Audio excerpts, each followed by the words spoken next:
What's up, family? I'm Jeff Johnson, and this is No Translation. Now, before we get into this first episode, I gotta say thank you to Roland Martin and the Black Star family for giving us a place to call this show home. I'm excited about what this means for us and more excited about bringing this content to you. Now, what is No Translation? For the last 20 years, I've been working with and for Black men in a multitude of ways, and I remain committed to serving our people by serving our brothers. I realize that most polling mechanisms seldom include Black people, let alone Black men. And whether we as Black men are at our best or our worst, very few people understand why we do the things that we do. There's a lot of reasons for that, and I'm all for accountability, but I want to make sure that we have understanding in the process. I want us to see the complexity of who Black men are. I want us to acknowledge that there's no one model or image of Black masculinity and the mosaic and beauty of our brothers across socioeconomic status, education, geography, nationality, identity, and more is nuanced and complex. I want us to understand that while we are often driven by money, our jobs, and our trauma, we are often moved by our joy, our curiosity, our love. Those are things that impact our politics. But even more than that, we're Black before we're Democrats or Republicans, liberals, conservatives, or independents. Now, I need you to know I'm not anti party, but I am anti party before us. And who is us? Anyone committed to our freedom, our growth, and our thriving. We may not agree on how we get to our destination, but if we can agree on some of the goals and the values which move us, maybe we can be more aligned than we are divided. Who's going to be on this show? I'm not going to focus on the traditional political talking heads, elected officials, or intellectuals. You're going to see some of them every now and again. But I want to see brothers who go to work every day, who raise their children, who serve in churches, who serve in the community, who wake up every day trying to be their best. We want brothers on this show who are willing to talk about their lives, not just somebody else's talking points, their needs, not somebody else who's telling them who to blame, and their fears that come from their heart and from their bloodline, and how that connects to how they see politics. For that to happen, I also need you. So let me know, brothers, I should have on. Please know we're not going to be able to get everybody on the show, but with your help, we will make sure we bring voices to these conversations that we would have otherwise not known existed. Now, I hope that we can increase understanding even where there's disagreement. I hope that we can expand this idea of shared destiny, and I hope we can advance what it means to be community. Listen, if we can't thrive, then what is the point? And we cannot do that without each other. If we can be intentional about community, hopefully we can be intentional about power. That is what this show is about. And I am so thankful that you are here with me to see how we make this happen. Welcome to No Translation.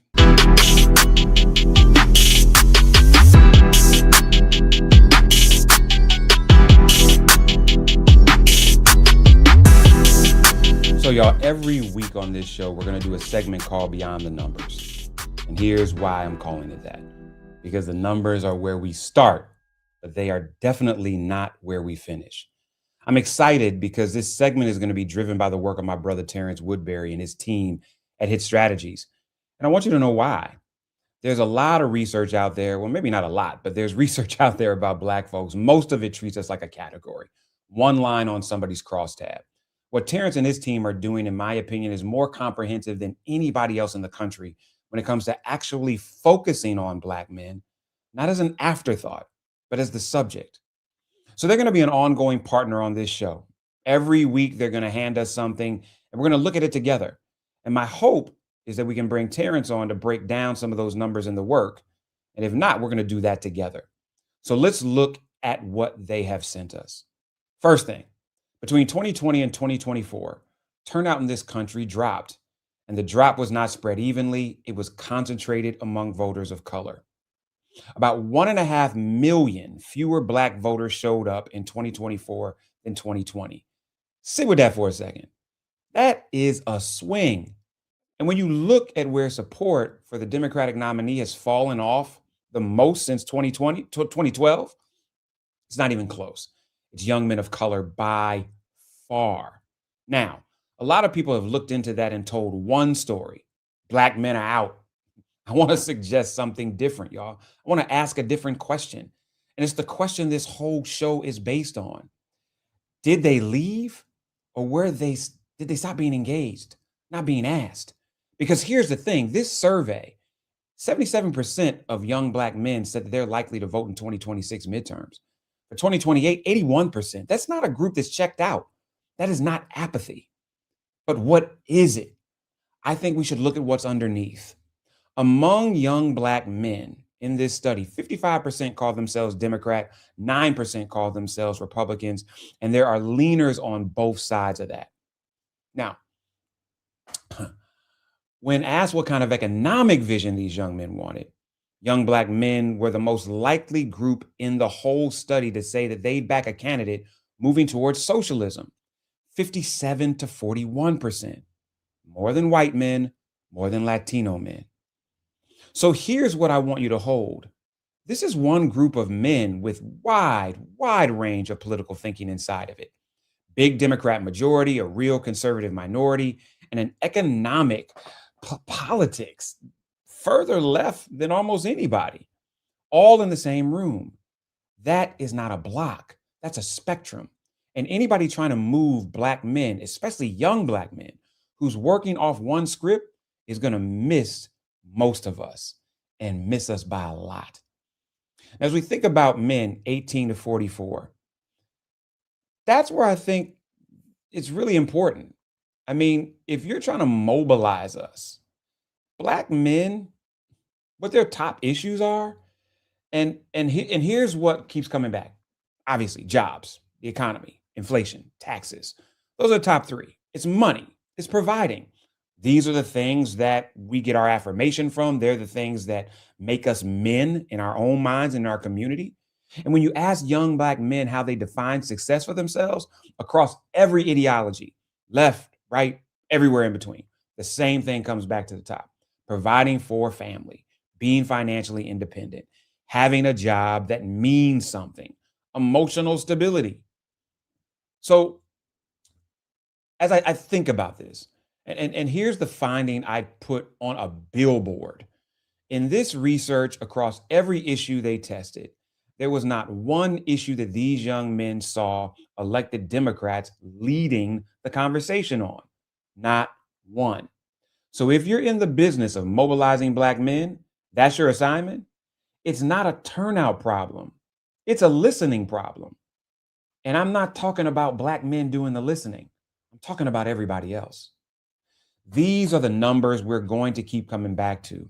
You're going to see them again and again because they sit at the root of the conversation we're having. But I want to be honest with you about what data is and what it isn't. Data points are indicators. They tell you where we are. They do not tell you who we are. That they're a snapshot. And the snapshot is not a story. That's exactly what this show exists to do. Every time Terrence's team puts a number in front of us, we're going to take it to the men or take it to Black men, and we're going to ask, is this tracking? Does this match what you're living? And when it doesn't, that's not a problem at all. That's the interesting part, because then the question becomes, what's in the numbers? What's missing? And what do these brothers know that the survey couldn't reach? That's the value of no translation. We're not here to be right at all. We are here to understand. The data helps us do that, including the times it shows us that the picture isn't complete. So I gotta say in advance, thank you to my brother Terrence and everybody at Hit Strategies. Having them as a partner means so much to this show, and you're gonna see a lot more of their work as we move on. And if you want to follow them and what they're doing, and I think you should, this is the best research being done on us right now. It's hitstrat.com. Hit Strategies. That's hitstrat.com. Their own line is, behind every number, there's a story. We're going to figure out what that story is on this show, and we're going to talk about it a whole lot. When we come back, we're going to go into our first conversation I hope it's a good one. I hope it's different. Hope you like it. Stay tuned.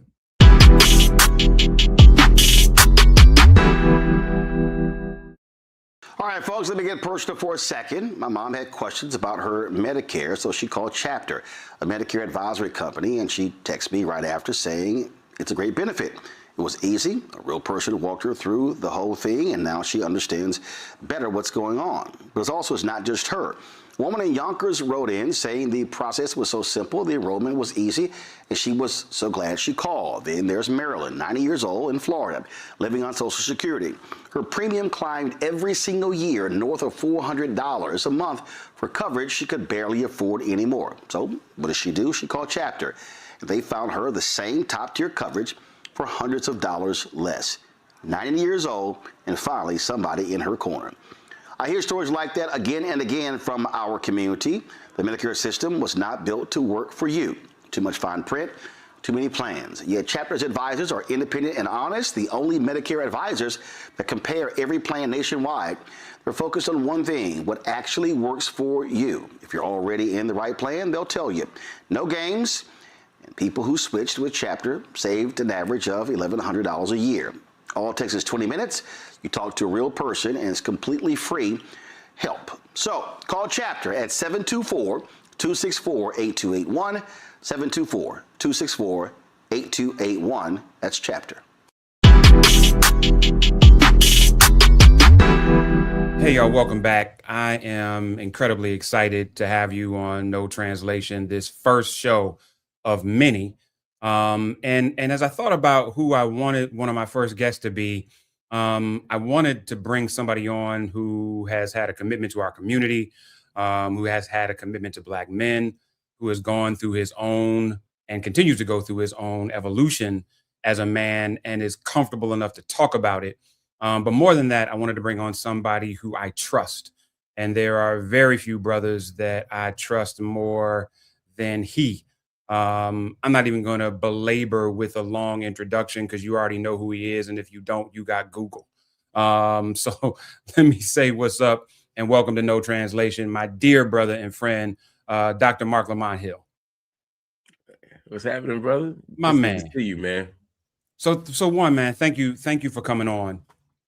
Of course. So Mark, when I thought about this show, I thought about the fact that we've got an election coming up. I thought about how Black men have and have not been discussed within the realm of electoral politics.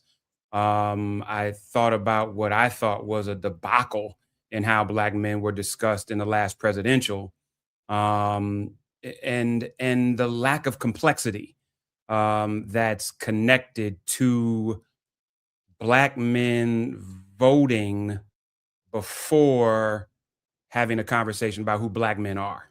Yeah.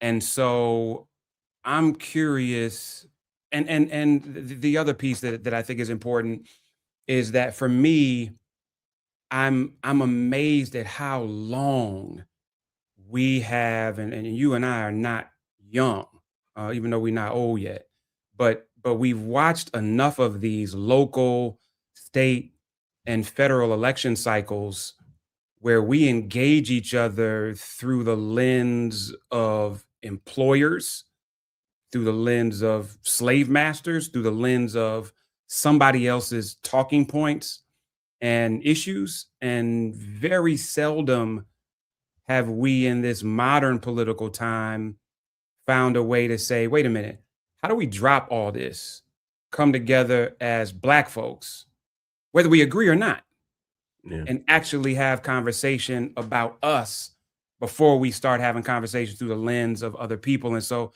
I would love to bring you into this conversation through that lens. Like, what are you seeing, and how do you think about the trajectory of this moment, and how can we get to a place where we actually can talk to each other that we disagree with in a space and time that doesn't involve anybody else first?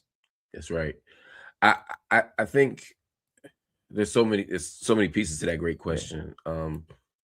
I think first, when we think about the last election cycle, last presidential election cycle, part of the question, part of the problem that Black men had to wrestle with was that classic Du Boisian question of how does it feel to be a problem?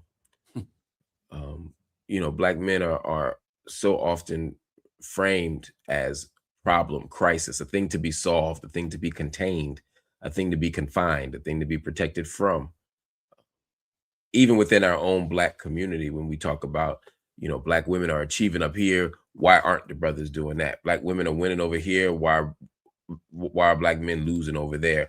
Black women know how to vote, why are Negroes voting so improperly? And so even when the conversation about Trump comes up, there was a narrative being formed that basically, if Donald Trump is your president, it's because Black men voted wrong.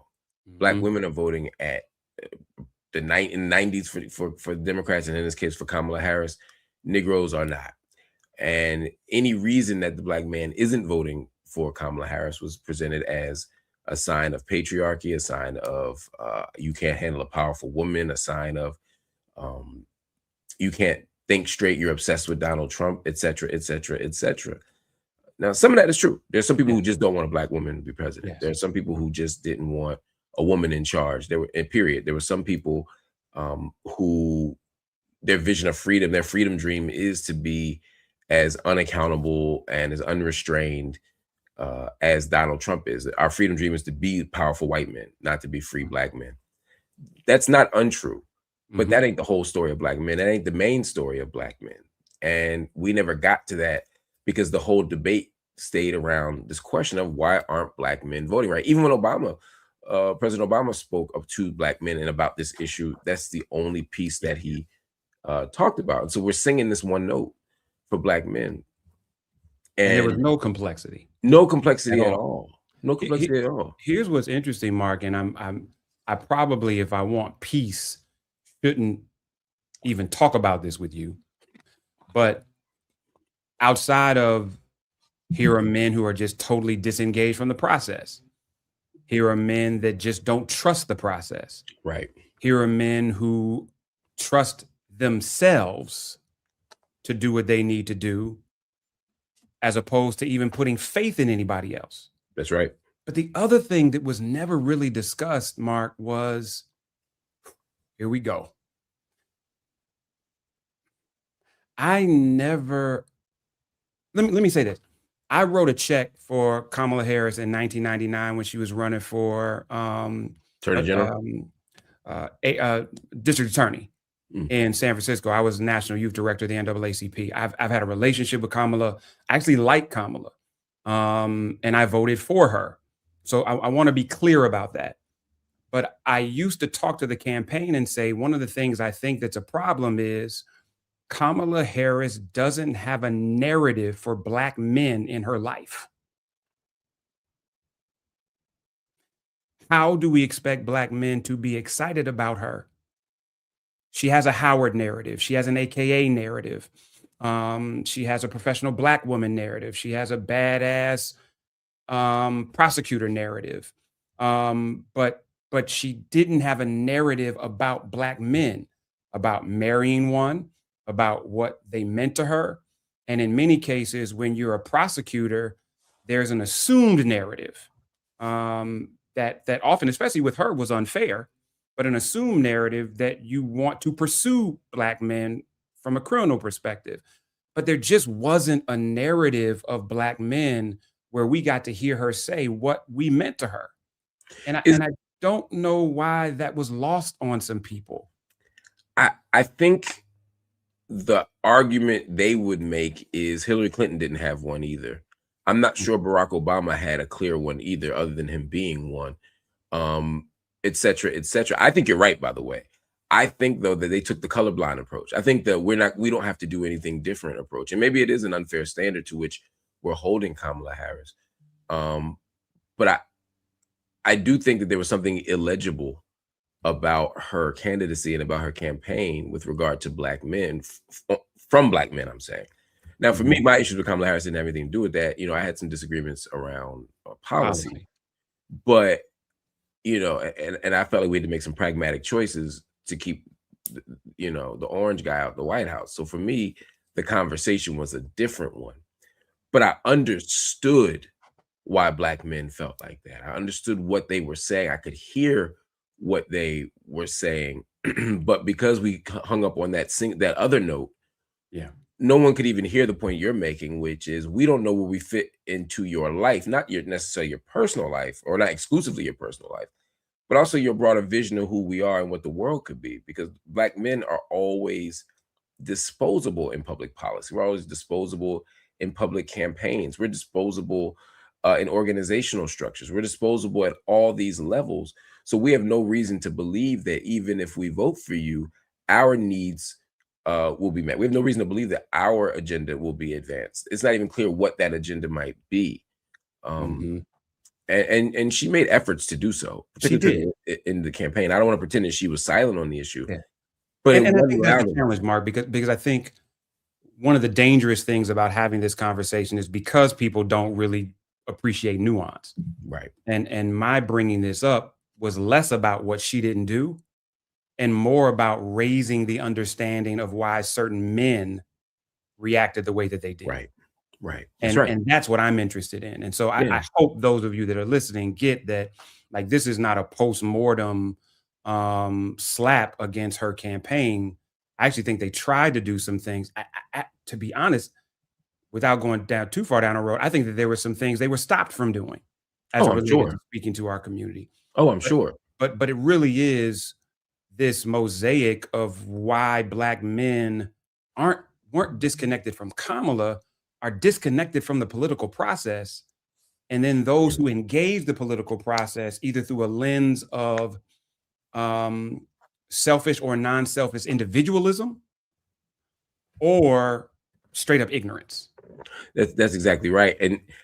And because it's the wild, wild west out here in terms of information consumption, a lot of the places where we feel the safest, the TV shows, the YouTube programs, the platforms, the podcasts, the radio stations, the places where we feel the safest aren't always the bastions of good information or critical nuance. And so sometimes we're doubling down on our fears and our insecurities.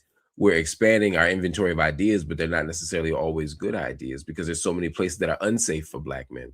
So if you already feel disengaged from the political process and then you turn on your favorite podcast and they're telling you all the reasons why you shouldn't vote at all, or all the reasons why you should vote for Trump, and you're in an echo chamber now, or you're reasonably progressive or reasonably thoughtful about things. Take progressive, I don't mean politically progressive. I just mean you're open to ideas. But you're the only one in the room like that, then you can get bogged down by the weight of the rest of the room. And so I think that the availability or the accessibility of the political process and of the educational process wasn't always clear to us. But again, that gets flattened out and it becomes these niggas don't care about information. These niggas don't care about that. These niggas don't want to do all these niggas want to do is da, da, da. And that becomes the conversation versus why have we made the decisions that we've made and how and what functionality does that serve. Let me say something about that because the functionality of some of this stuff is what people miss. I remember when we used to talk about the cool pose, we used to talk about ice grills, when we used to talk about looking tough in the 90s to 2000s, and we would talk about Black men and how they would take these hard exteriors and how that hypermasculinity was a stressor and how it scared people and how it stopped us from getting jobs and all this other stuff.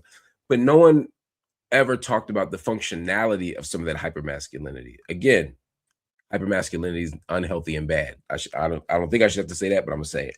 It's unhealthy and bad. But there was also functionality to it. Looking like I could whoop somebody's behind on the subway or walking down the street might mean that I'm less likely to get tested and I have to whoop somebody's behind or get my behind whooped walking down the street.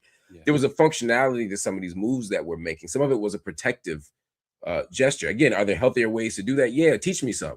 But if you're so afraid of me because of that hypermasculine pose that you don't help me unpack and dismantle that hypermasculine pose, then you part of the problem. And similarly, when people say Black men are disengaged from the political process, but they don't understand why our distancing from that, why our why these other places appeal to us, why these figures appeal to us, these people appeal to us. If you don't understand that, you don't understand how that has a functional approach for us, at the same time that it might be unhealthy. If you don't get all of that, then you're missing the story of Black men, and you're just singing that single note. Yeah. And the next time around, when we get to the elections, we're going to have the same problem. We got to get to the why of it. Why do Black men feel disenfranchised? What do Black men want? And I don't want to speak of Black men as a single note either, because I don't want to get far off from one thing that I heard you saying, which is it's interesting. Even when I think about Dunbar and we wear the mask, often even our intellectuals are processing that through what we do in white spaces, not what we do when we leave the house. Right. And so I'm curious, because the intentionality of it, which is something you mentioned, and that is normally reflective of your own personal journey, your own maturity, and your own growth. Because like I was telling somebody the other day, my dad went to the military, came home, used his military experience to go into an agency, and then came out and tried to navigate corporate. And he was part of that 1980s middle management group of Black men that the brothers who are now corporate CEOs came out of. And we used to clown each other as boys and be like, you can tell whose dad's been in corporate the longest by who's got the least facial hair and the least bass left in their voice. Right. And the bass is good. Listen, because So cats true. went from my name is Leroy and I'm an intern in finance to my name is Leroy and I'm the CFO. But I remember my dad saying to me once, he said to me once, Jeff, I don't code switch to hide. I code switch to leverage the rooms I'm in for other people. And so I think that there's a thing that we are dealing with in this dichotomy of Black masculinity and the full spectrum of it, where some of us are code switching to hide and survive. And some of us are code switching to leverage the spaces we are for growth and thriving. Yeah. And I don't know if we acknowledge the spectrum of that. No, not even amongst each other. Sometimes we're judging one person for making the opposite choice, or we only see shortcomings in the alternate approach. There's lots of reasons why Black people, and specifically in this case, Black men, make the choices that we make. And I think that we don't give ourselves enough grace. We don't give ourselves enough room for mercy when we talk about this stuff, much less the broader world. And so I think part of what we have to do in that context is to have those conversations. You started by talking about us coming together. Now, there's a lot of us's in there. There's Black people, there's working class people, there's poor people, there's leftists, there's all kinds of us's we could get at. But one of them us's has to be Black men, and across class, across race, across whatever. And I agree that we don't have to look at the world the same way for us to come together. I think that's a prerequisite. If we wait for that, that ain't never going to happen. Yeah. I do think we do need to organize around some issues that we can all agree on. And maybe it's just our safety and our security and our dignity and our progress, whatever that looks like. If we start talking about should trans women play in the WNBA, or what do we do about Syria, or what do we think about offshore drilling, or whatever, who knows where we'll land, right? But like, we all can die out here. Yes. From preventable diseases, from law enforcement, from stress, from and not just the outside stress. I'm talking about the stress of, like, I'm trying to juggle 15 things. I'm trying to pay the bills. I'm trying to keep the lights on. And I want my family to think that everything's okay so they don't worry. So I'm internalizing all of this. And I don't have a therapist. Yeah. Right. And I don't know how to be a partner. Yes. So I'm trying to shield the person I'm with as opposed to invite them into this with me. Right. Right. If you say walk in the barbershop and say that, I don't care if we was disagreeing on every other point, every dude in that barbershop would be like, yeah. Yeah. But let me ask you this, because I do think there's a basement for me. Mm-hmm. And I think the basement for me is I can have a conversation with Black conservatives. And I don't mean MAGA and I don't mean right-wing ideologues. Yeah. But I mean, I can have a conversation with a Black conservative who actually believes we have shared destiny. Yes. If For sure. you don't believe we have shared destiny, not only do I not want you on this show, I can't have a conversation with you because you fundamentally believe that you can thrive while I'm dying. Right. And I just think I don't remember the last time I heard anybody publicly talking about shared destiny before they started talking about policy. They don't. Because this moment, and I hate to use these academic words, but this moment of neoliberalism where the market decides everything, and not just in terms of privatizing everything and all this austerity and efficiency and all that stuff. That's all the money side of it. But this moment also has brought cultural shifts. When you think about everything as privatized, you think of everything as about money and can it make the maximum dollar? When that becomes your guiding logic, then the public good is always getting trumped, no pun intended, by private interest. Yeah. And if private interest is always trumping the public good, then the individual becomes more important than the collective. Yeah. And so now the idea of I am because we are, right? The Ubuntu principle, that becomes discarded because we're encouraged to only think about me. When I win, it's because I did it, nobody else did it.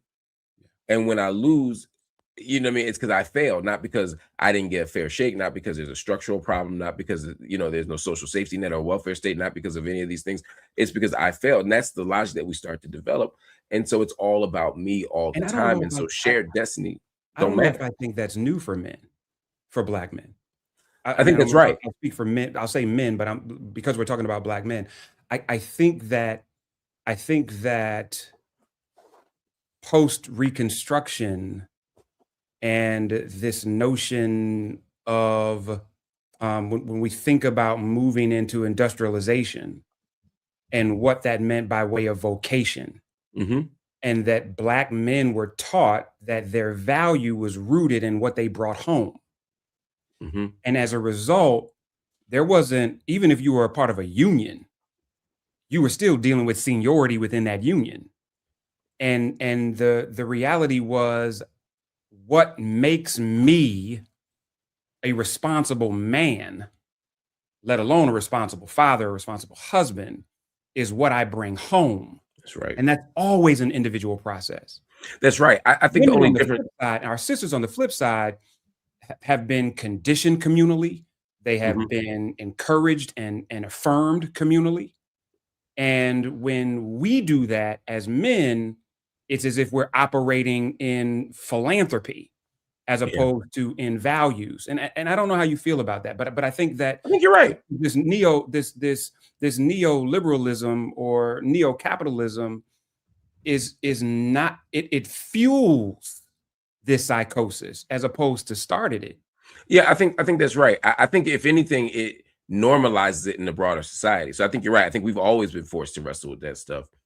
But I still had my value, like you said, my value before was decided by what I brought home. But at least I had a social safety net that made it easier to bring something home. At least we had a union that ensured that I could send my kids to college and I could deliver that to them.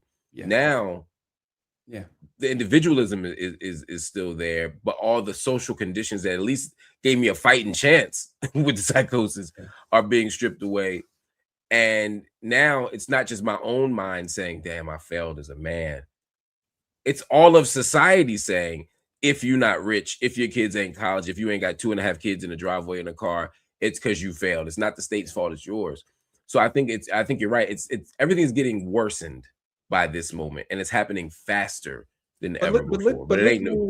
Let's lean into the positive there too, because I don't know about you, but I think that there's a generational shift happening that I see with Black men, where they are saying, I don't want to accept that reality.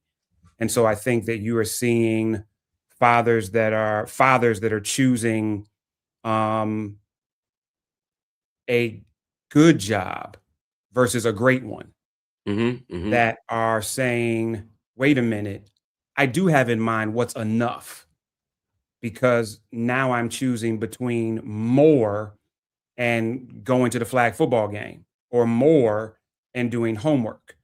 And so I do think there's a generation of Black men that are at least challenging some of these traditional norms. Um, and I think we have to talk about that because, again, I don't think we can start talking about what our policy issues are and what our candidate choices are before we just have a full understanding of what brothers actually want. And even I think what brothers are wrestling with. And again, I'm using Black men and brothers in a broad stroke because if we start dealing with the spectrum of masculinity, we're gonna see all kinds of shit Right. as it relates to what brothers need and want. But I am seeing a generational challenge to those old notions that I'm encouraged by, but I don't know if we've yet lifted them as more than cultural expressions versus cultural values. Where do we do that at? I mean, one of the things I was thinking is, as you were talking, was people don't go to church anymore. Kids Don't do don't play that yet, outside. Mark. We have Say that again? fewer people. Yes. Let me take that back. This generation is the least churched generation that we've ever seen Yes. in Black America. That's what I'm trying to say. And it's the least synagogued and the least mosqued too. Like Yes. this generation of kids just don't go to even if they have the same faith, they don't attend service. I'm thinking specifically about community. And if they do, a lot of them go to mega churches or they go online. So what ends up happening is I'm talking about spaces for community. Yeah. Our children don't play on the street anymore. So the parents aren't necessarily outside on the corner talking to each other while our kids play because they're streaming or you know what I mean, or they're doing something else. I'm thinking about the shrinking spaces for us to be together in real life. Yeah. Even I get barbershop appointments now. I don't even be in the shop sitting around talking shit no more. The same way I would have 20 years ago. Yeah. I wonder how we can get a grip on each other's needs and desires and aspirations and fears and insecurities. The biggest place I get it now is working on a podcast where I'm blessed to work with 7 or 8 dudes. So I get to hear the stuff, not just what we talk about on air, but what we talk about when we stop down. Yeah. And I'm able to hear that. That's the most time I spend in a week. I mean, by far in a week, a month, a year, whatever, around Black men. Whereas before there were all these other places that I would do it. And we didn't have to be, and pre-COVID, we didn't have to be as intentional.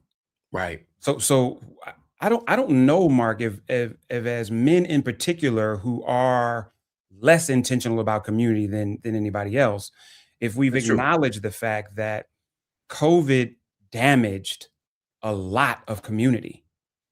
And so whether it was the fraternal chapter meeting or the Elks Lodge, or whether it was your local watering hole, you talked about churches. I don't know the numbers, but I'm willing to bet that a third of cornerfront churches were killed by COVID. And so I don't know if we've been honest about that, but it's interesting you say that because when I started to do this show, I'm working on another project because I was telling somebody, I don't think Black men need more content. I think they need more space.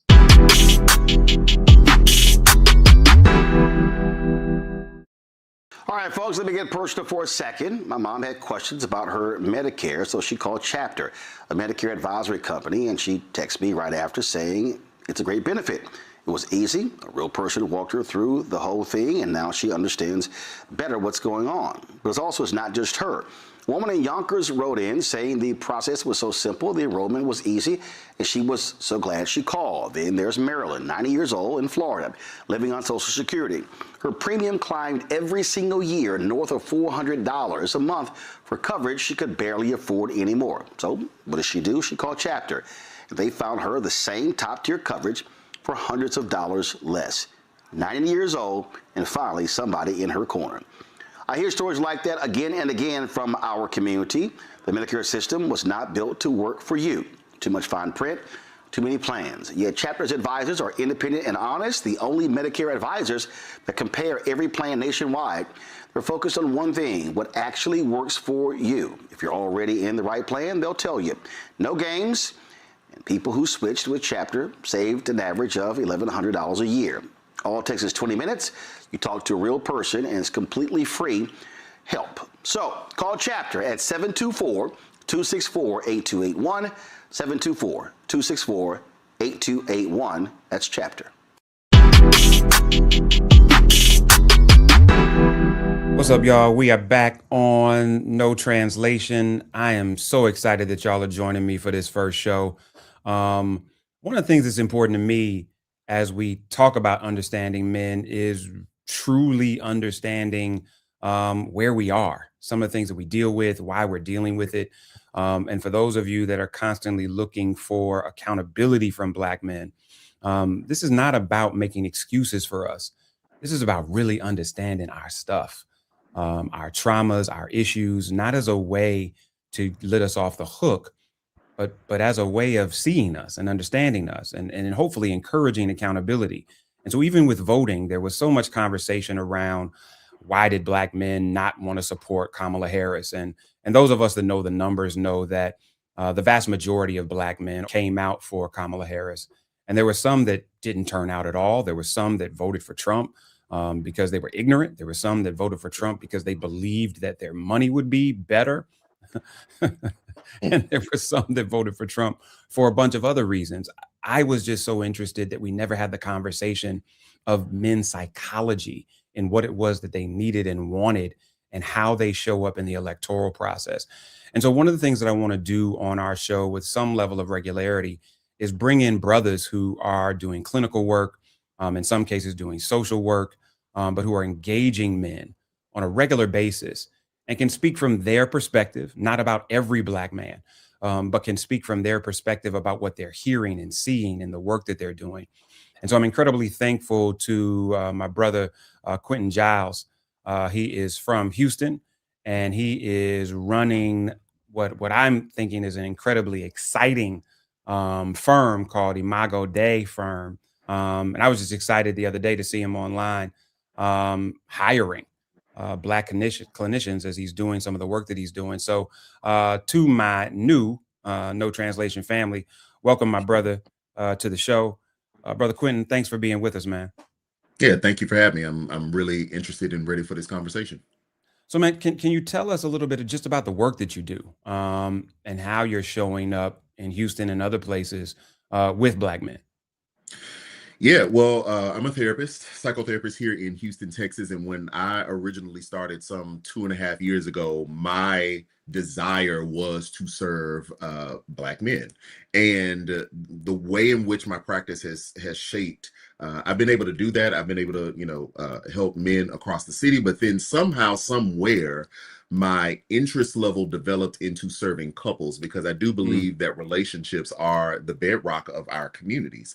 And so what I began to see was that couples would come to me, typically the wife or the woman would bring, the man, and he would be there begrudgingly. But once you sit down with me and we really get into it and realize that therapy, at least therapy with me, is not what you think it is or what you've seen on TV or this overly dramatic beat up on the man type of session. I have found that men become more comfortable and then they peel out, and I become their individual therapist as well, while also serving them, serving them, their wives, their girlfriends, and their relationships.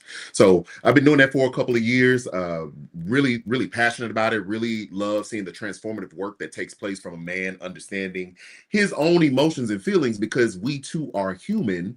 But the way we've been socialized by other men and in boy culture, a lot of us have minimized our experiences, minimized what we think, minimized what we feel. And so being able to really stand alongside of him in the gap and help him reclaim some of that and pull that back up and be able to communicate that and advocate for himself has just been my life's work. And so I'm really, really proud and happy to be doing what I do.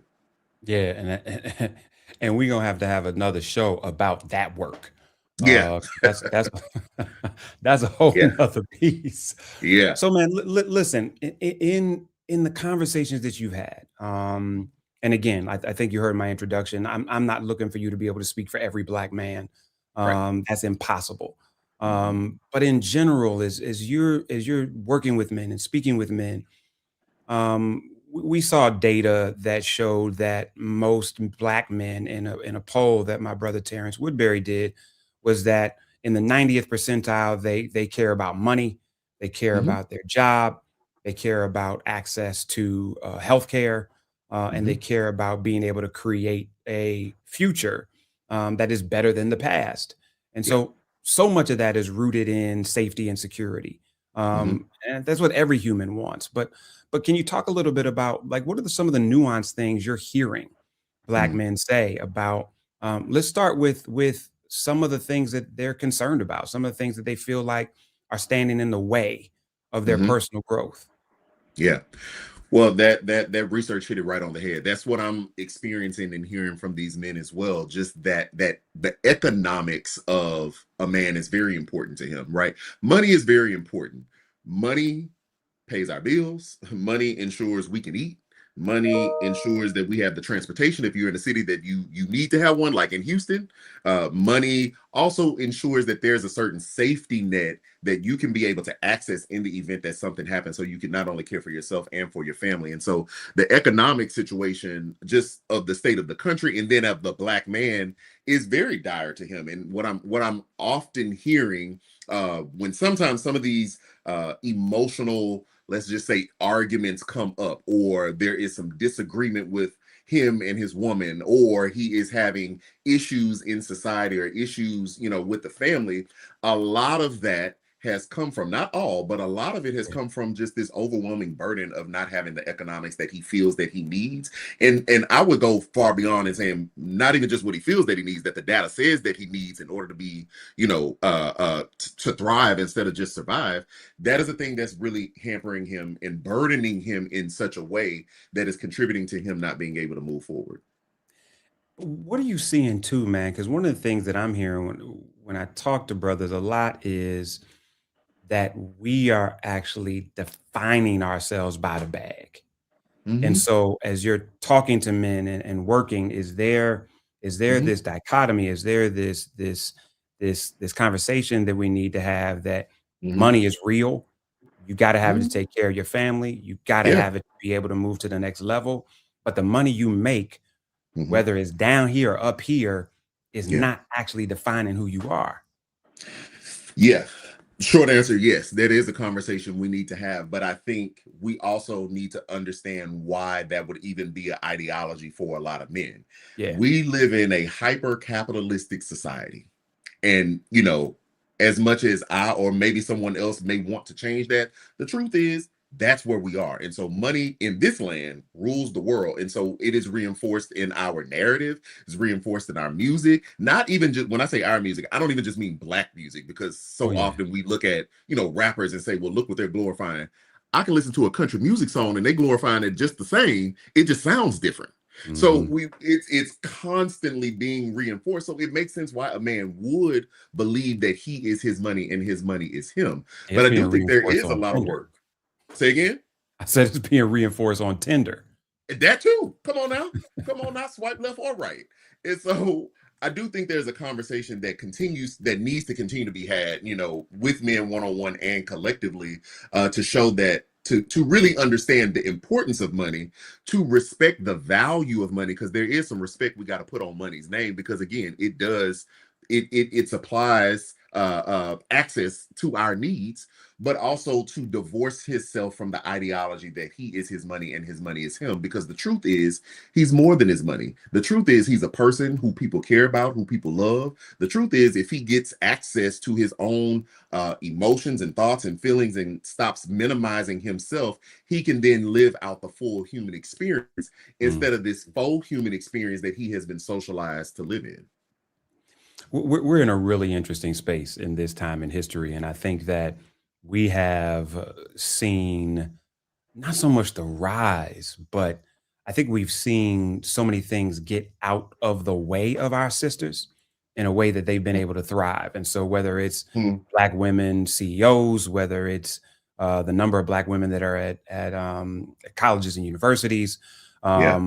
We are seeing, even in the midst of the crazy world that we're in, Black women doing their thing. They are. And They are. For some reason, there's either a narrative or there's this feeling that Black men and women are actually competing. And I hear sometimes from a lot of brothers that they don't know where Black men fit, because as there is this Black girl magic happening, or this ascension of Black women into their own just full, wonderful, amazing growth, that doesn't exist the same way for Black men. Are you hearing that? Do you see that? Does that track? And how does that then impact how brothers think about not just an election, but more importantly, how they fit into the advancement of our people? Yeah. Do I see that? 100%. Where I think it's based out of or built from is really deep insecurity. The one thing that I see that Black women in particular go to, access, will curate is community for themselves. And so it's not really a hard wonder as to why, if a unit continues to ensure that the unit is going to thrive, that they would then move up the ladder. What I see with Black men is we got the boys, we got friends, but we are not communal in the same way. And part of that is okay because we're not a woman. So let me normalize that. Part of that is okay, but we are not utilizing the same type of system and access to lift each other up as we go. We could be very well on par with them if we, felt comfortable enough to do something similar. And so why I said insecurity earlier, when we talk about, really the comparison and where do I fit into this whole thing, that's birthed out of an insecurity. That's birthed But out talk of more about that, right? Because we know we all got boys. But what are some of the underlying reasons why men don't build community the same way? Yeah, I think that's because I choose to believe that we do everything because we are a collection of our experiences, right? I don't put my hand on a hot stove because I've been burned before, so I'm not going to do that again, right? Experience dictates how I show up. When I say boy culture, I'm talking about really young pivotal moments where a boy is coming into his own, hormones may kick on, he's growing, but we have been socialized by older men to not show a certain level of vulnerability, right? Because vulnerability means weakness. And to be sure, that too, everything makes sense in context. That makes sense if you look at an older generation and what our forefathers had to endure in order that they would survive. And so it makes sense why they would then pass that down to us out of a position of care, which we can now affirmatively say has been harmful. Let's just normalize that. So it makes sense why men are not as communal, because to tell you that I need you to pick up the phone and say, hey, my finances are not good. Do you have something? Do you know someone that can help me? That's a vulnerable position to be in. And I have been socialized all my life to not be vulnerable, because if I'm vulnerable, I don't survive. That's right. That's right. Yeah. That's right.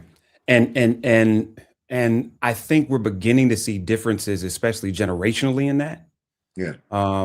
But that is right on. I think it's one of the reasons why, I mean, you and I were talking before we came on the show that as Black women get older, they become more communal and more social. And a lot of Black men, as they get older, become more isolated. Almost all of us know an uncle or a father or a pop who sits in front of the TV by himself, who doesn't go and connect with people. And so often it's rooted in, how do I feel about myself at this stage in my life? And the fact that I've spent a whole life trying to build and grind, but not create relationship. Not connect. 100%. 100%. You right on the money with that. I do think you mentioned generationally, it is changing, but there's still such a barrier to entry, because in order for me to be vulnerable as well, to be in that communal space, I got to know what I'm feeling. I have to tap into that, right? I have to, be able to sit with myself and go through, that doesn't mean I have to cry and weep all the time. When I say feelings, typically men, well, I don't want to cry. Well, I'm not talking about crying. I'm not saying you have to cry, but you may get agitated. You may get frustrated. You may be jubilated, right? You may have some apathy around something. There are a lot of emotions we can experience. And so I think it starts with us continuing what we are doing now, which is trying to get more in touch with ourselves, trying to get in touch with what we want, what we need, what we desire, what we disdain, and then being able to communicate that. And the more we're able to do that, especially amongst men, I truly believe the more we will be able to be more communal, which does require the vulnerability I was talking about earlier. So before I let you get out of here, I think there's also this issue around power. Yeah. And I think that there are a lot of people, but a lot of men, and Black men in particular, that have processed and see power through a certain lens. And as a result, it translates into who they think can lead, what they think they can get out of it. But also, I know a lot of brothers who don't vote because they feel like they're giving power away. Yeah. And so can you talk about, I think any of the work that you've done and how you've heard Black men talk about how do they process their own power and giving power away? Yeah. Yeah. One thing that I've heard quite often is that they've seen, or they perceive at least, the game to be rigged and has been rigged for so long that if I vote, if I show up, and this is not all, but if I show up and I participate in that, then I'm participating in my own demise, or I'm participating in foolishness because we already know it's rigged. Thought process, right? Whether you agree or disagree, that is how some of us perceive it. And so I really think it comes from, in one sector, not wanting somebody to play in your face. And even if you do play in my face, I'm not going to play along like I don't know you playing in my face by voting in a quote unquote rigged system, right? On the other end, I love how you frame, who some of us perceive can be in power and can be in leadership. And if we just, if we want to touch, our last presidential, I did hear had a lot of conversation with a lot of men about if a woman could or could not lead and what that would mean if he would cast his vote, for a woman. What is he saying really about himself, not about her, right? And so it goes back to an internal potentially issue or crisis in that I view strength and I view power and I view access in a certain way. And so I have to align. It needs to look like that for me to feel like I'm going to get something out of it. And so again, right, wrong, or indifferent, that is the perception from some Black men. But I do think that there's a lot of work that can be done there, right? Because the truth is anybody can lead. And to be clear, leader it may have a positive connotation, but I know, like, we got good leaders and we got bad leaders. Yeah. Leading is just a gift. It's just an ability to have someone follow you. So anyone can have that gift. How we perceive who we will cast our lots behind or who we will get behind as we move forward is a lot of work that we have to do internally, because it should be about the record. We could get lost in an entire psychosis of those that voted for Trump versus those that voted for Kamala Harris. But I think the bigger issue is, how do we process power?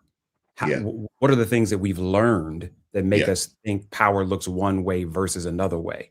And as men, actually realizing how do we exercise our power in a way that serves us versus makes us look strong. Yeah. Well, I think no, go ahead, question, the question one must ask is, how have I experienced power?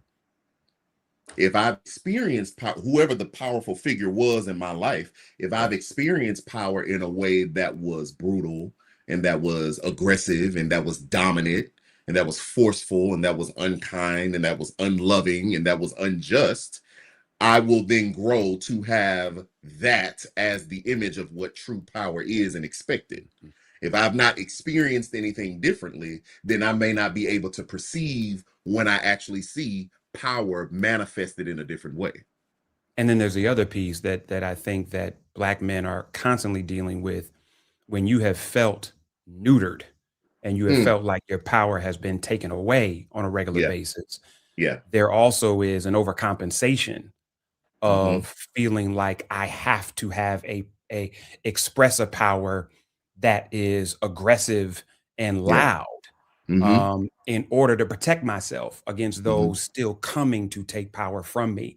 And I Yeah. think we fall for that a lot Yeah.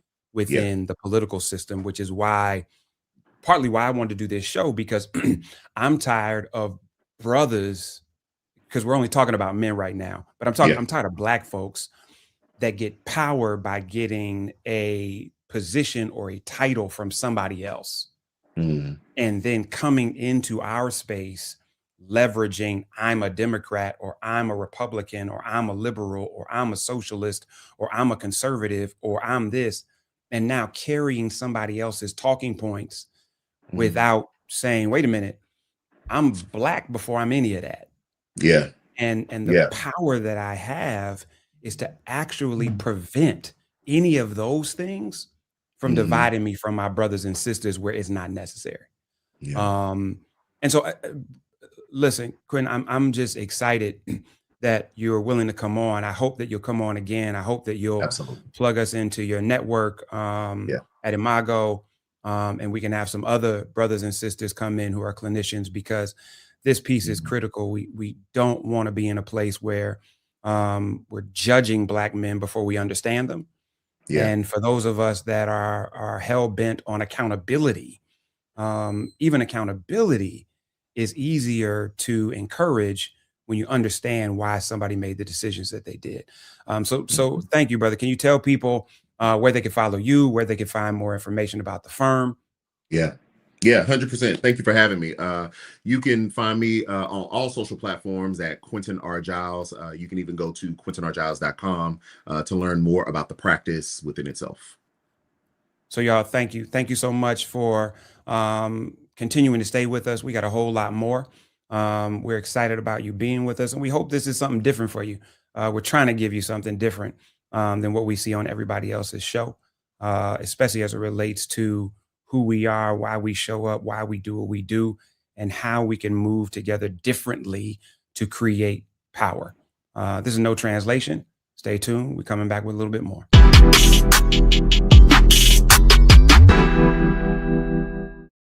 With medicine and science under attack, I want to keep you and your family informed and healthy. I'm Dr. Ebony Hilton, and I knew at the age of 8 that I wanted to be a doctor. So I studied hard and became the first African-American female anesthesiologist hired at the Medical University of South Carolina since its opening in 1824. And I always say I was made into a doctor, but I was born to be a mom. And as a new mom, wife, sister, daughter, and friend, I understand how frightening a medical crisis can be. I care for individuals on some of the worst days of their lives, and it's my mission to provide you with a safe space to gain clarity on issues affecting your mind, body, and soul. I recognize that there are health disparities, particularly as it pertains to race, and I want to help bridge the gap between you and your healthcare providers. Join me every Thursday for Second Opinion on the Black Star Network, where each week I'll invite experts from various medical fields to share the latest health news. We'll discuss topics such as the vaccine debate, mental and sexual health, medical bias, infertility, menopause, andropause, nutrition, and aging. Together with my medical colleagues, we aim to provide you with a second opinion. Don't miss it, Thursdays only on the Black Star Network.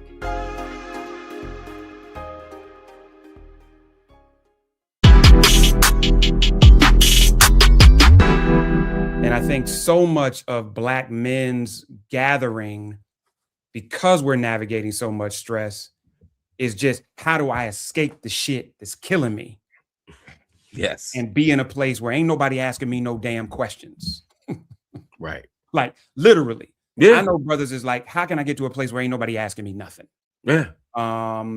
And I think there's a place for that. But when escapism becomes the focus of the convening, it's never going to be about healing and thriving.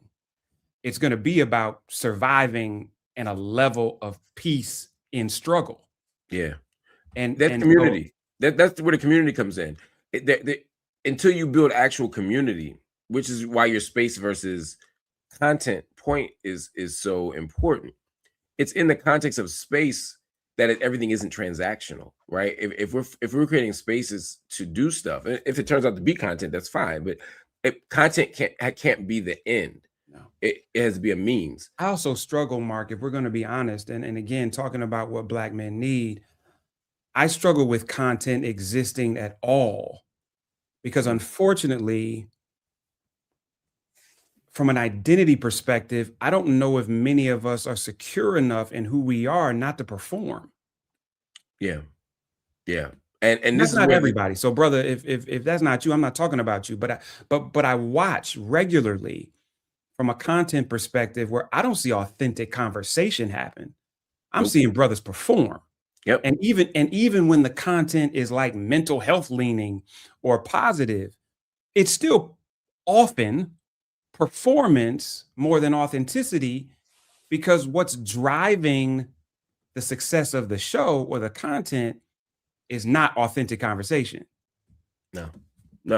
It's what will get most people clicking and watching, liking and subscribing. And that becomes, again, part of the problem. That's why I'm not sure. I think we need content, because I think the truth is we're not in a neutral position. This is a terrain of struggle. If we're not putting content out that's positive or corrective, people are still going to consume content. They're just going to consume bad content, That's wrong fair. content. So it ain't like if we turn off our cameras, the world will too. They're just going to turn on to the next thing that we don't want them to watch. So I'm good with making that content, but I think the difference between you and other content makers has been that you're just as happy with the camera off. In fact, you're one of the few people I've met who have been in this business, and our friendship is much bigger than this business, but I met you in this business, and you're one of the few people who I know who are totally comfortable turning this thing off. I swear to God, if every camera in the world got destroyed, you would be just fine. If the internet went out of business, you would be just fine.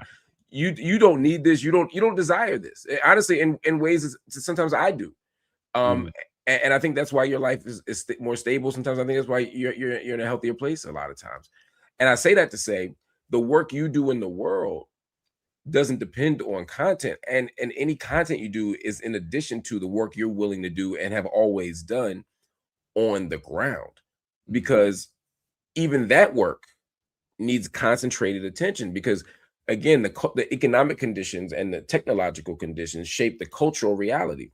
So we're in such a content-driven world, in such a spectacleized world, that even when you're not going live or even when you're not in front of the camera, we still act like we are. But here's the thing too, talk Mark, like we are. and I appreciate you saying that. But even as I think about my own trajectory, a lot of us don't realize that grassroots work or public work still encourages performance. Yes. Yes. And what I had to come to grips with was, am I comfortable with all of that being off? Right. Because I was still getting as much affirmation from speaking at a community event or showing up at church or being the place where you show up and you are one of the focuses of the room. Is still as intoxicating as the camera coming on. Yes. And I had to struggle with, when will you be comfortable with who you are, not what you do? And so I think it's a great segue, because I'd love to know how you're processing, seeing, hearing, listening to what Black men need. And I know you cannot speak for every Black man. And I'm not asking you to do that. I'm really interested in, one, at this stage in your life, what are you realizing you need? Those are great questions. I think again, talking to Black men, being around Black men in the ways that I am, and having, being on Joe Budden podcast, in addition to being surrounded by these brothers, I'm also in conversation through the technology to a community of brothers. Yeah. Now suddenly I'm talking to brothers on the street. People who walk up to me now aren't just middle-class academic types. It's young Black men who, I don't see in the barbershop, but who would be there if my hairline were better. And and in talking to them, I think part of it is just wanting to be seen and heard, wanting to matter. The world erases us in so many ways. I think people want to be seen and heard. They want to matter. I think another thing is people are looking for ways to do meaningful work in the world, whatever that means to them. I think there's some economic realities that we just can't avoid. People who need and want living wage jobs, and they don't have them, and that takes them and that reality takes them in a variety of paths that we got to be honest about and reckon with. But there's also something else. There's a need for healing. All of us, I don't care who you are in the world, you come through this world, it's a fight. And some of us have more power and privilege and access and good lives, bad lives, better lives, worse lives, whatever, but we all are healing from something. And as Black men in America, as a cohort of people who haven't been seen as human, Black men have never been seen as human in this country, not fully human. And neither Black women, but I'm talking about Black men right now. Black men haven't been seen as fully human. And that brings its own trauma. And I watch Black men who may not have the academic vocabulary or the sociological, historical analysis, but at a fundamental level, when they're talking, they're saying the world doesn't see me. The world can't see me. And that has harmed me immeasurably at every stage of my life. But the problem is, even when we have a language to talk about that, even in the best of our novels, even in the most sophisticated of rap songs, we often don't have a language of healing. What do we do with that? All right, we've bled. We've bled out on the page. We've bled out on the mic. We've bled out in the barbershop. We've bled out in therapy sometimes, right? We've bled out at the altar. Now what? Yeah. That's the part where I don't think we've gotten to. Yeah. And I think, man,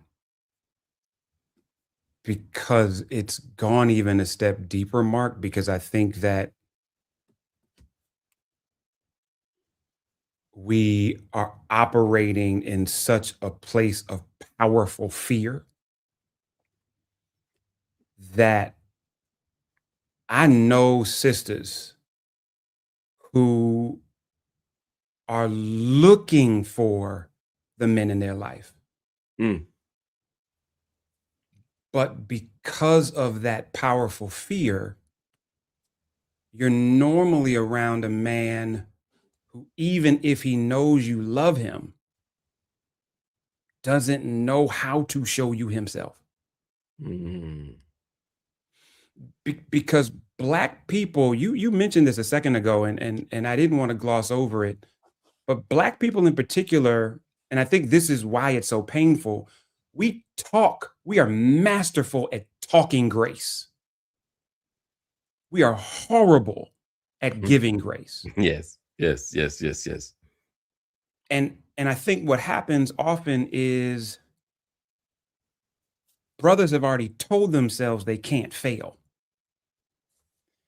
And now they find themselves surrounded by people who they actually love, or people they're using, I mean, whatever the spectrum is. And they don't feel comfortable. A lot of brothers don't feel comfortable being imperfect to themselves. So I'm not showing you my weakness on purpose. Right. Because I don't trust that when you do see me, that you're going to continue to admire me. It's going to continue. Man, listen, one of the greatest things I have recognized in talking to men that are disconnected from their children, the vast majority of brothers who I talk to, and I don't think there's an excuse to be disconnected from your child. And I'm talking about men who are not engaging with their child. However, the psychosis that's connected to it is more than anything connected to shame. I've been away too long. How do I come back and say something? I've made too many mistakes. How can I stand in front of you and still be a man? I'm not justifying any of the reason why you stay away from your child. What I know is from the brothers that I talk to, that more brothers I know are estranged from their children because of shame and how they feel about their mistakes and imperfection than about a lack of care. That's right. That's right. And you talked about how do we stop that? I remember how a brother felt when I told him that. But I don't hear a lot of brothers talking to other brothers about our shame, about our mistakes, about, I never forget, and I've talked about this publicly, so it's not talking out of school. I remember when Jamal Bryant was going through something, and he literally was like, Jeff, I'm leaving the church. Like, I'm out. I'm heading for the hills. And I remember I said to him, bro, there is no mistake you make that's bigger than the call on your life. And I just don't think we know that as men, Mark. Nobody ever told me that. Right. But again, how do you get the space to be able to hear that story, and then two, to be able to share that story? That's the community part again. Because I can't have that conversation on sitting on a couch one day on with a camera in front of me. But if we build men's groups, if churches expand those conversations, if mosques expand those conversations, if schools create those pockets for Black boys, so that we're not 18, 19, or 25 or 45 when we decide that we can be in community with Black boys, and that's okay. We got to create those spaces early. We have to add mental health to the top of the list of our agenda items so that we can have space, not just talking to other brothers, although Black male therapists are important, just like Black male teachers are important, but also so that we should be able to talk about that in therapy. We should be able to talk about that amongst each other. We should be able to talk about that across the board. Because the relationship you have with Jamal and the conversation you have with Jamal is a rare one. It's rare even for people who think we got this thing a little figured out in terms of what we need.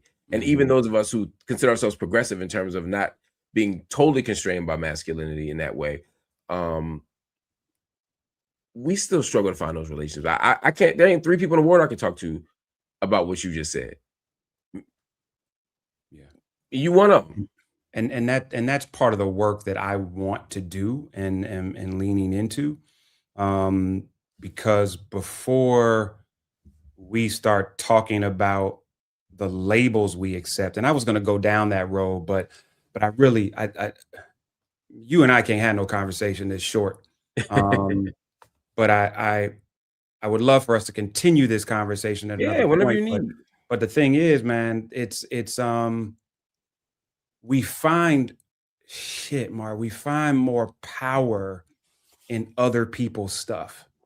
And so I often see Black folks feel more powerful speaking as a Democrat, or speaking as a Republican, or speaking as a liberal, or speaking as a conservative than they do speaking as their Black self. That's a fact. And so as opposed to having that bringing that conversation back in, because I don't want to go there right now, it reminds me of often as Black men, we feel more powerful. Man, how does this land on you?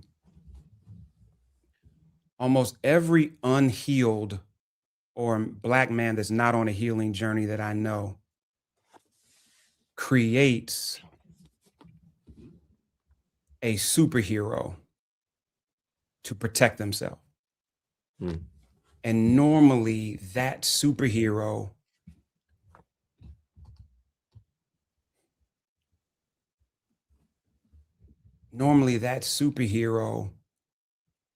becomes the thing they're most afraid of in the name of defending themselves from that thing. Oh, for sure. And so brothers who feel unloved attempt to become unloving. Brothers who have felt abandoned. And I guess to close this out, because this is an ongoing conversation, and one of the things I'd love for you to do after we talk is if you can give me a list of some of the shows and the people that you know are doing this work and creating this space so we can share it with the audience. Yeah. But I would love for you to be as transparent as you're comfortable with in how did you, or how are you killing the superhero you created to protect you from fear, to become the man of love that you were always called to be? It's a powerful question. I think first I had to have an honest conversation with myself and reach the conclusion that the thing that I built to protect me, to shield me from hurt and trauma and all that stuff, it doesn't actually work. Because all these, you become unloving because you weren't loved well, or you start ghosting because you were abandoned. And when you get to the core of who you were or who you are, you find yourself hurting and alone, and nothing has, not only have things not healed from it, but you're experiencing and wrestling with new stuff, new traumas, new problems, new challenges in the relationships that you have.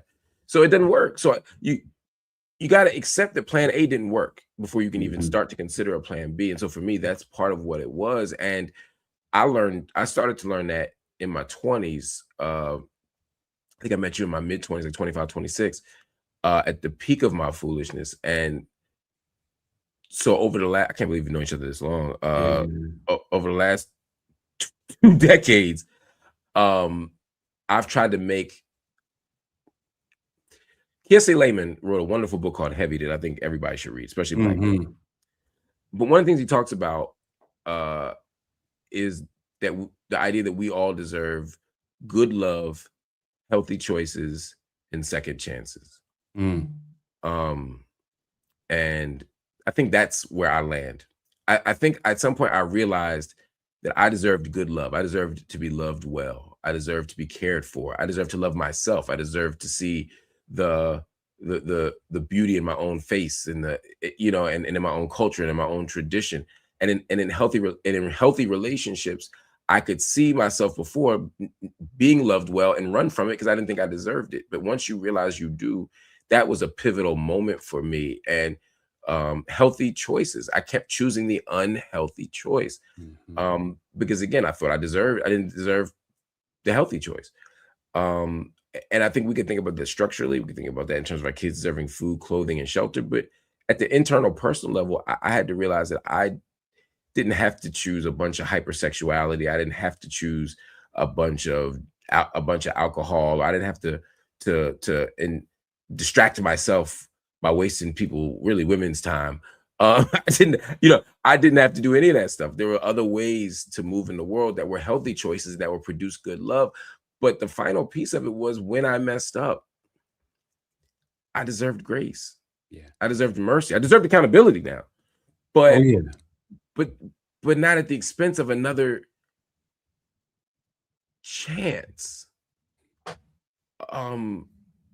We don't give that to each other enough. We don't give it to ourselves enough. Like you said, we good on grace talk, mercy talk. But in practice, even for ourselves, we don't do it.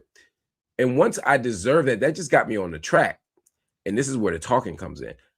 I could say for the last 10 years, maybe even 15, I knew I deserved those things. And I knew what the right track was. But sometimes I convinced myself I was further along in the journey than I was, just because I knew the language. I knew what to say. I knew what I was supposed to know and what I was supposed to want and what I was supposed to do. But it's a work in progress, man. It's a work in progress, man. I think I'm the best version of myself I've ever been. I'm the healthiest version of myself I've ever been. I'm by far the happiest version of myself I've ever been. But there's days where I still keep everything inside because I don't want to be a full partner. There's still something selfish about it, but ultimately it's because I feel like it's my job as the man to carry all the stress, to carry all the burden, to fix all. And isn't the beauty of life in this moment understanding that those days are moments and not a state of existence? Woo! Yes. Yeah.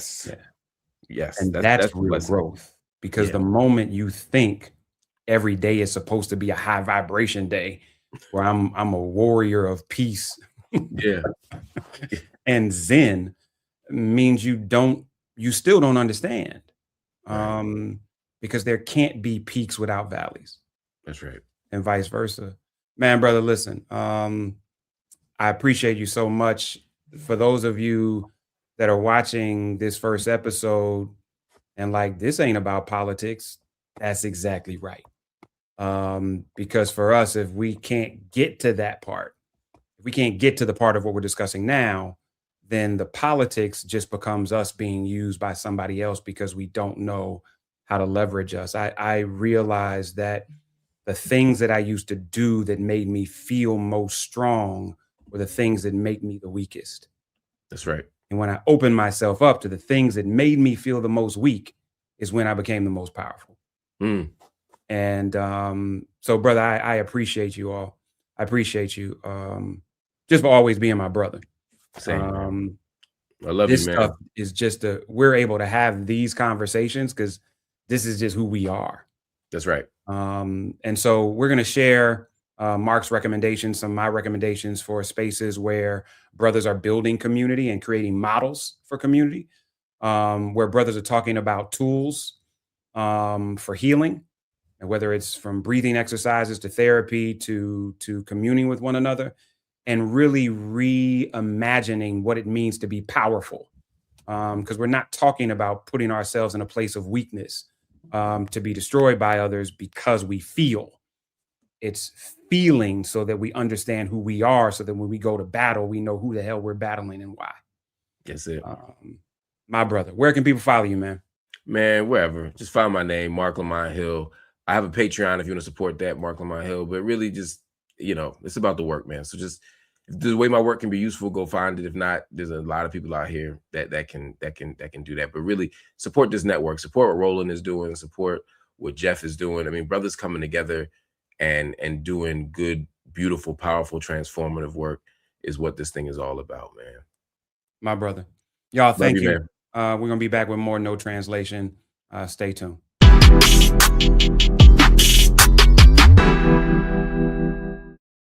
All right, folks, let me get personal for a second. My mom had questions about her Medicare, so she called Chapter, a Medicare advisory company, and she texted me right after saying it's a great benefit. It was easy. A real person walked her through the whole thing, and now she understands better what's going on. But it's not just her. A woman in Yonkers wrote in saying the process was so simple, the enrollment was easy, and she was so glad she called. Then there's Marilyn, 90 years old, in Florida, living on Social Security. Her premium climbed every single year north of $400 a month for coverage she could barely afford anymore. So what does she do? She called Chapter. They found her the same top-tier coverage for hundreds of dollars less. 90 years old, and finally somebody in her corner. I hear stories like that again and again from our community. The Medicare system was not built to work for you. Too much fine print, too many plans. Yet Chapter's advisors are independent and honest, the only Medicare advisors that compare every plan nationwide. They're focused on one thing, what actually works for you. If you're already in the right plan, they'll tell you. No games. And people who switched with Chapter saved an average of $1,100 a year. All it takes is 20 minutes.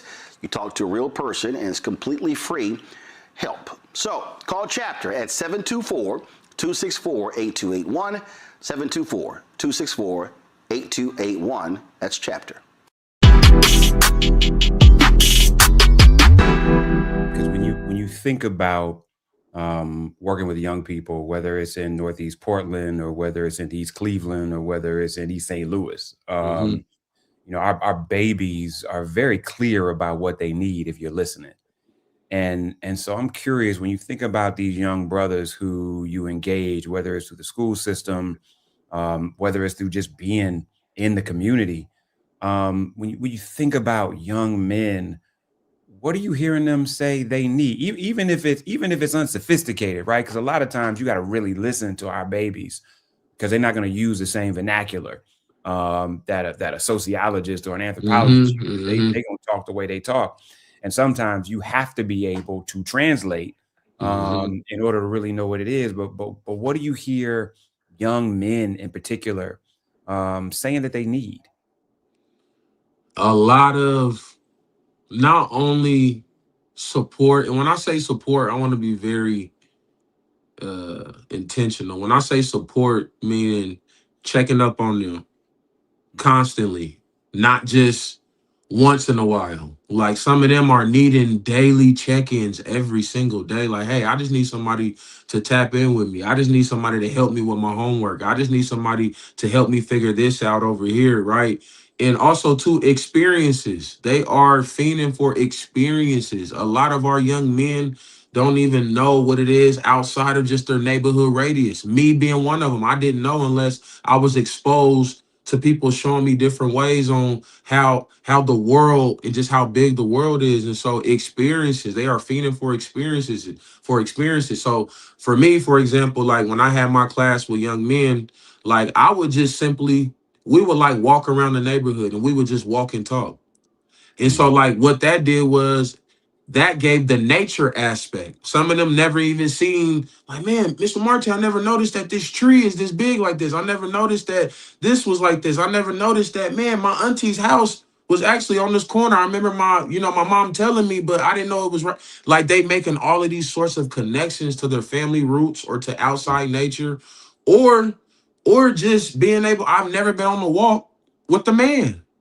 I've never been on the walk with a man. I've never been on the walk and talk with a man that's being intentional with what he's talking to me about, what he's asking me about. And so that's something that, for example, that I've seen young men not directly out their mouth say, but I've seen them show within their actions and their excitement when we're having these just small experiences within the neighborhood. Tell me, man, because there's a couple things you said there. Like one, when you start talking about a regular check-in, like that really is just community. And we got a lot of us that live around each other but don't have community. And so when how do we do that? When you think about what are the ways that, because we can get funding for a youth program, or we can get the city to give money to expand the YMCA, or we can there are all kind of funding things we can do, but funding don't create community. And so as you think about even a baby saying, man, I ain't never been on a walk with a man before, like what are some of the things that you think help us feed and nurture and expand community? Man, that's a great question. I really think like continuing to be intentional. I cannot not say that word because when you are approaching things from an intention aspect, you understand the feeling and the spirit behind that intention, right? And so even just me taking the time to say, hey, y'all, we're about to go on a walk, even that alone, just being like, okay, like what is this walk about, right? And then understanding that it's just a regular walk, right? And so with the walk and talk, I think we just need more walk and talks. We just need somebody to be like, hey, let's go. Hey, I need 10 men, I need 10 young men, 15, whatever. Come on, we finna just go walk and talk, And what right? I hear And you saying, man, is that's just intention about time and presence. yes, yes. Presence and time. I always say being present is the present. Hmm. Right? Like being present is the present. And so I think when you're being intentional about you showing up, a lot of us black men, we are big on showing up. If you show up for us, it means something because of So those showing up is love. wounds, right? Because those wounds of us in our journey potentially not having people or situations show up for us. And so for you, showing up for us means everything, right? And so for these young men, it's showing up. It's just simply showing up. Even though I'm not directly working in the schools anymore, obviously with my new role and my new title and you know, different things with 1803, I'm still being present. You know what I'm saying? And so like there's a backpack giveaway here in the next 20 minutes. Me and my daughter's gonna go because it's about being present. I don't care about getting a backpack for my daughter. I don't care about nothing. I care about being present so these young men can see me and know that, man, Mr. Marte, Coach Marte, however you address me, he's always being present around us, even if he's not doing nothing directly with us, he's always being present and he's showing face. And that means something. And let me ask you this, bro, because a lot of times people who I know who are serving, Mhm. whether it's on a community basis, through faith organizations, even politically, um, they often ignore what they need in the name of what the community needs. Yeah. And I'm curious, is you're a husband, you're a father, as you think about the world that we're currently in and what's happening, either through Portland City Council or the state of Oregon or the federal government, and people constantly talking about what our communities need or don't need. As a father, as a husband, as you think about, man, if these things could change, these are things that would create greater opportunity, um, provide greater resources, give greater fuel for me to do the things that I'm going to do one way or the other. But there's just so many barriers. What do you need? Hold on. Can we redo that? Because they didn't came down here. Hold on. Oh, it's all good.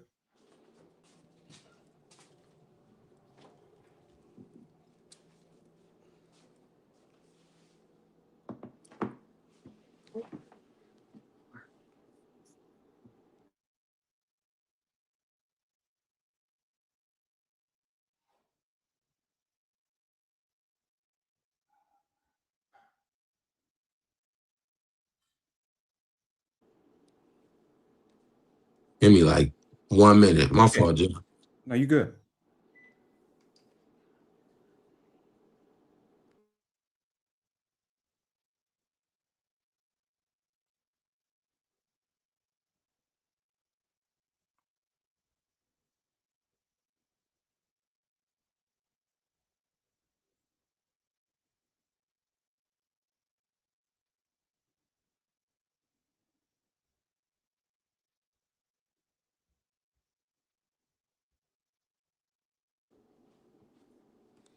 My fault.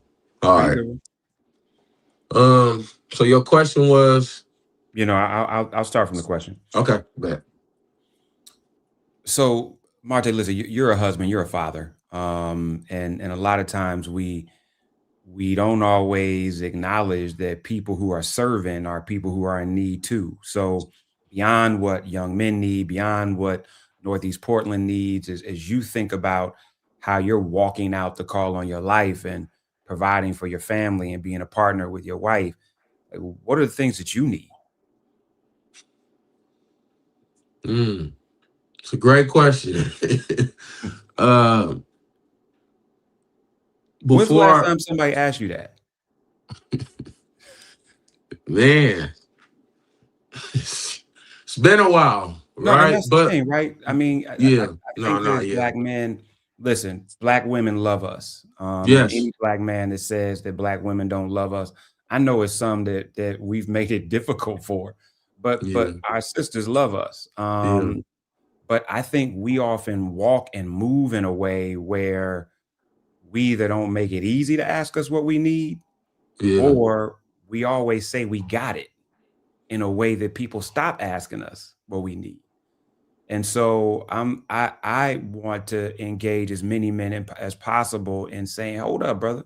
Like, what is it that you need? Where are things short for you, or where does there need to be an increase? And so I ask you that now, knowing that you are on a regular basis serving every single person that comes by you. But Marte, what do you need, bro? Man, I think that pause that I had was because this last 6 to 9 months, like me and you had spoken previously offline, has been rough for me. And so when you ask that question, it got me really sitting in those thoughts because it's like, what do I need? Right. And so I think for me, with carrying the load that I carry for the community, my family, and just life in general, just being somebody that's dependable, I would just say, like, I need reminders, like, I'm doing a good job. Like, I'm doing okay. Like, I'm exactly where I'm supposed to be. Um, some acknowledgement, like sometimes it's just acknowledgement, like, hey, bro, I see you. Hey, man, I see the way you show up for your daughters. I see the way that you show up for your family. I see the way you show up for your community. I just want to say, man, like, I see you. I think just those words of affirmation, also too, showing up, for me is huge. So even if I call you or if I send a text, because it's hard for me to reach out, but if I reach out and and you pick up the phone or you respond to my text or you make time to like have time with me out, like face to face.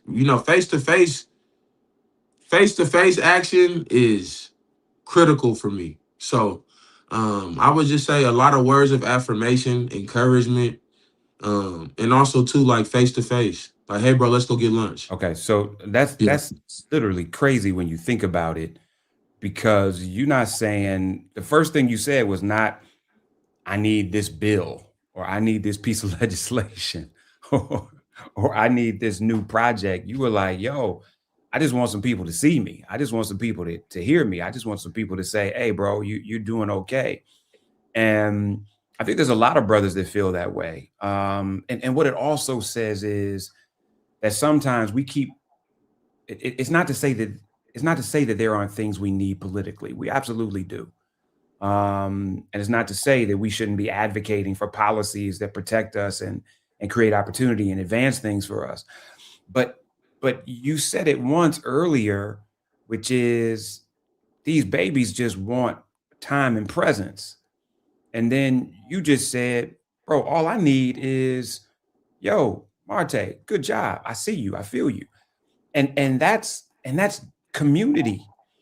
And what's crazy sometimes is we'll invest more money in advocating for policy than we will in nurturing community. Hmm. And that's where we dying, because the very thing sent for us to be the greatest thing to ourselves, we're giving away to somebody else to say, please support us and pass a piece of legislation. And I know you are. Listen, I'm not trying to oversimplify that or create a unnecessary broad brush to say that there aren't people who are doing that, because I know that there are. But man, if we did more of it, where would we be? Man, it's critical. I think for me, what I found myself in the last 6 to 9 months is being able to reach out to my OGs, to the homies, to the ones who I love, and being like, man, like, I need you. I just need to talk. Let's go to lunch. Let's go to dinner. And so just for me, that was a big, big step because I've never asked people for help. I've never Mhm. went to somebody and was like, hey, I'm feeling like this. You know what I'm saying? And so I think with that comes with a lot, especially with, my name in the town, in the city. Like, everybody seen me grow up. I'm a real neighborhood baby. I'm a real neighborhood kid. Like, everybody seen grow up. And then now I'm in this line of or in this work of education and restoration and facilitation and like all these different things that I'm involved in that requires who I am to my core. But then also those other pieces behind closed doors require the same amount, right? And so my family and different things like that, and it gets heavy. It gets heavy, and sometimes it's lonely, and it's a lonely road when you're the first to do something. Mm-hmm. Mm-hmm. So before you get out of here, man, I think this is called Unks and OGs, Unks and Nephews, excuse me. And I think a lot of times we don't have enough intergenerational conversation. And so what I would love to hear is I want you to do two things for me. The first is, what is a message that you think unks need to hear that you don't often think they hear, coming from your generation? We need you. We need your guidance. We need your stories. We need your trials, your tribulations, your successes, the things that your challenges. Like, we need all that for us to continue to push to where we want better for the future. Because somebody like me, I honor the wisdom of the OGs and the unks, man, because you guys have been through things that we haven't, or we don't have to go through if we just listen. We need that. And I think oftentimes when we use this word OG, and I heard this on $1 Million Worth of Game, is OG stands for offering game, right? And so when you offering some type of game of life, that's how you become an OG. And so I think for me, like, we need that game. We need y'all to offer the game. We need to sit down. We need to continue to have these conversations like what we're having. And so I would just say, we need you. We need your stories. We need your wisdom. And I think too, man, a lot of older brothers need to understand that offering game don't mean you have to have a title. Nope. Like it doesn't matter. There sometimes I get more real game from brothers who are in spaces in their life that they're not happy with. Yeah. Because sometimes those valley moments give you space to give game. Sometimes that the mountaintop moments don't. And so I just to build on what you're saying, I hope older brothers recognize that it's not about how much is in your bank account or what title you have or what the accoutrements of a capitalist society that you have. Is that whatever wisdom you have, are you willing to share it? So man, listen, I appreciate you, brother. You know I do. And I appreciate you coming on to share time with me.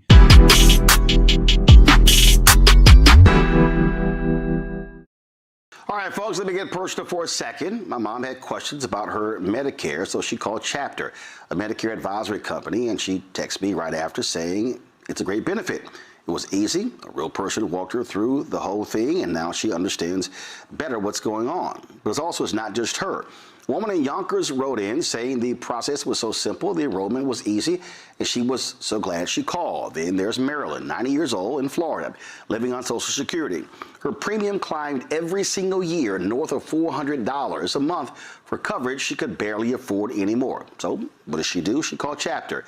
And they found her the same top-tier coverage for hundreds of dollars less. 90 years old, and finally somebody in her corner. I hear stories like that again and again from our community. The Medicare system was not built to work for you. Too much fine print, too many plans. Yet Chapter's advisors are independent and honest, the only Medicare advisors that compare every plan nationwide. They're focused on one thing, what actually works for you. If you're already in the right plan, they'll tell you. No games, and people who switched with Chapter saved an average of $1,100 a year. All it takes is 20 minutes. You talk to a real person, and it's completely free help. So call Chapter at 724-264-8281, 724-264-8281. That's Chapter. I'm a UK-born, Cleveland-raised citizen of Baltimore. I am a Ohio-born, Ohio-bred father of two, one brilliant 22-year-old engineer and one scholar athlete who's soon to be 12 years old. I am, as Jeff mentioned, political strategist, but I'm much more than that. I'm one who cares a lot about my community, passionate, a guy who loves plan on with every encounter leaving people better than I found them, people and places better than I found. Hey, everybody, welcome back. This is The Cipher, and we call it that intentionally. This is not a panel. This is not a debate. We don't have people going against each other. This is a place where we vibe off of each other's conversation, where we hear each other, where we listen to each other, and hopefully where we learn and build with each other. And so this week I have Sean Tucker. He is a political strategist out of Toledo, Ohio. and Kermit Quinn, who is a performing artist out of Atlanta, Georgia. I want to ask you all, where does your faith lie? Do you have faith as you think about politics' ability to change things? And if you do have faith, where does that faith exist? I mean, is it federal level, is it state, local level? Where you think about wanting to see those things happen? Who do you trust at this point to make them happen? Good question. I always say that, the pendulum always swings, both ways. And so, while this is a time where there's a lot of mistrust in the government, particularly at the federal level and even at the state level, like in Ohio, a lot of policies that have happened at the federal level, like the whole anti-DEI push, has trickled down to the state level here in Ohio, because you have a legislature that really mimics or mirrors, if you will, the federal control in the House and Senate. It's Republican-led or conservative-led, excuse me. And so, but I think that there's always hope that things will shift back in the other direction, right? And so, yeah, but does that, but so that's where your faith lies? No, definitely the faith doesn't lie on that, right? So it's, for me, it's self-reliance, just making sure that, again, that I'm taking care of myself and taking care of my family, in terms of safety, in terms of economics.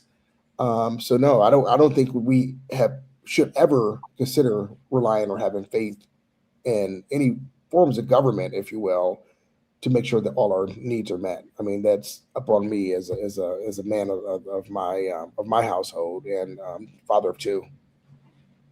Kerm, what about you? In terms of I don't think any of us really have any real, really heavy belief in the federal at this point, considering what we've seen. I'm encouraged by a few things. I'm encouraged by people I see on some local levels who I think could ascend to the federal level.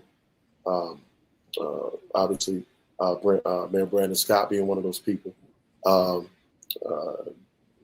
And obviously, there's just a number of people, Justin Pearson, who I think, who are. But I'm encouraged by some of the younger brothers who I see. I'm also encouraged by, as silly as it might seem, I'm encouraged that some of the federal, the institution is actually holding, despite the attack. But I'm also encouraged by some of the people I talk to. People, still trying to be happy. They're still trying to, maintain their sense of they maintain their sense of happiness, really still trying to be optimistic in what we see, despite what we see. And always my faith is in God. And I hear you. I think that I too have faith in God, but I also have faith in some of the people who are answering the call to their purpose. And whether they are, I think like Sean said, I have faith in the number of Black men I see being dads. I get faith and encouragement every time I drop my boys off at school and I see as many Black men dropping their kids off at school as anybody else. That for me is a shift that I think we're going to see more and more of, because I think what we're seeing from younger voters and younger people is they think this is BS, and it doesn't mean they don't trust the system enough to abandon it. It actually means they don't trust it enough to leave it in the hands of the people who are currently controlling it. So before I let y'all get out of here, I'm curious just about the one thing giving you joy. I mean, we talked about some of the things that you're working towards, what you want. We talked about how politics plays a role in it, but I don't think we talk with Black men enough about where their joy lives. And so before we get out of here, what's a single space that's bringing you joy?